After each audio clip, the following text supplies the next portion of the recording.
mag-speech kanin ni Atty. Jimmy Bundok. Kunya, sa amo amang kong presentation, magsunod ko sa iya hapirme. Kunya, haskag gapuha mo kanta. Kanta na lang po. Bitaw mga taga-Davao, ako mensahe kaninyo, gikan sa kasing-kasing. Nga naman, lisod kayo ang akong trabaho. Nga no, tungkol kay atong pinalangga si Pastor Apollo C. Kibuloy, yung character assassinate na 2 years na milabay hangtod karon. And my job is to convince you to vote for him. Now, ako nga lang himuon. Nga naman, kinsa man si Pastor Apollo C. Kibuloy. Si Pastor Apollo C. Kibuloy, susama ka na to. Anak sa Davao City. Gikan siya sa kalisod na tao asa dinha sa Kamayong, Kalinan, Davao City. Gikan siya sa kalisod naninguha, nag-eskwela, nahimong eskola, nahimong ministro, natukod niya ang Kingdom of Jesus Christ in 1985. Pila lang ka miyembro. Anong muli ko? Sa mga kong kadlong kalawang ko isa, muli ko, palitin kong ticket alas 4 sa hapon. Oh. Imbes na alas 4 sa hapon, di mo pa sa buntag. Unsay sulti ni Pastor. Attorney, bisag na atay matabang yung presidente, di mo nga kung sa imong mahimo. So, gi-appeal na to, sumala sa instructions ni ES, si Presidente Rodrigo Duterte. And, nahibalaan na ninyo kung sa inahitabo, pati pagpapirma na lang sa verification, galisod pa yun may. Kaya nga no, ang notaryo publiko, dili pasudlon dito sa Villamor Air Base.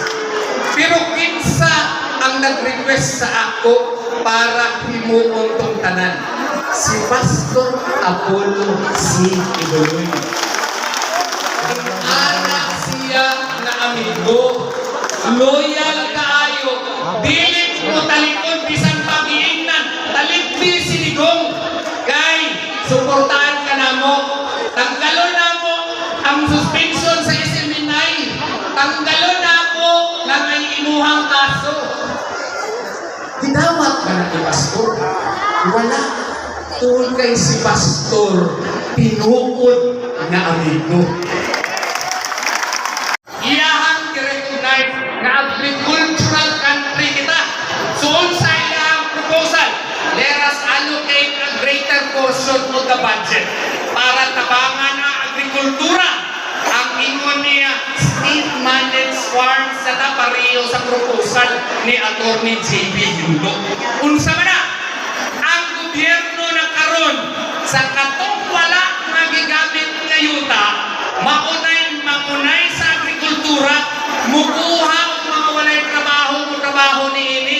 Ang gobyerno na karon mooy mangunay o katong mga magsasaka, mga farmers nga walay fertilizer, hatagan og fertilizer, ug unsa man ang galing ang ilahang mga produce, ilahang makita, ang mupalit ni ini ang gobyerno na.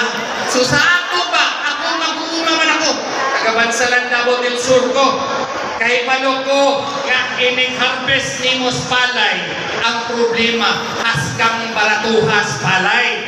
Pero kung himuon nimo nga ang gobyerno na ang mupalit sa palay at a fixed price above market price, ang gobyerno na ang mumarket niini sa Dubai, mumarket niini sa Hong Kong, mumarket niini sa Singapore, sa Canada, sa Amerika, kung na pa'y kita ang gobyerno, makatrabaho patang-tanan, kung na pa'y posibilidad nga ang bugas, diling siguro mapainti, apan mububos siya kay huna na kita'y productivity.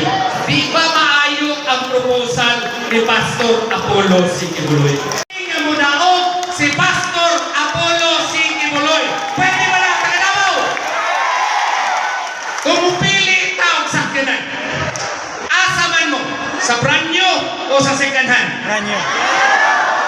O gani, napulo maning ato ang kandidato. Maghimo lang ta og eksepsyon nga duha. Si Bongo o si Senator Bato de la Rosa kay nasulayan na. sa 8 ka buok, pili taong brand new nga mga kandidato. Piliyo na to ang PDP laban tungod kay ngano na ay impeachment trial na mahitabo. Kung dili ko mahatagan og PRO sa Supreme Court, nag-file na og reiterative motion.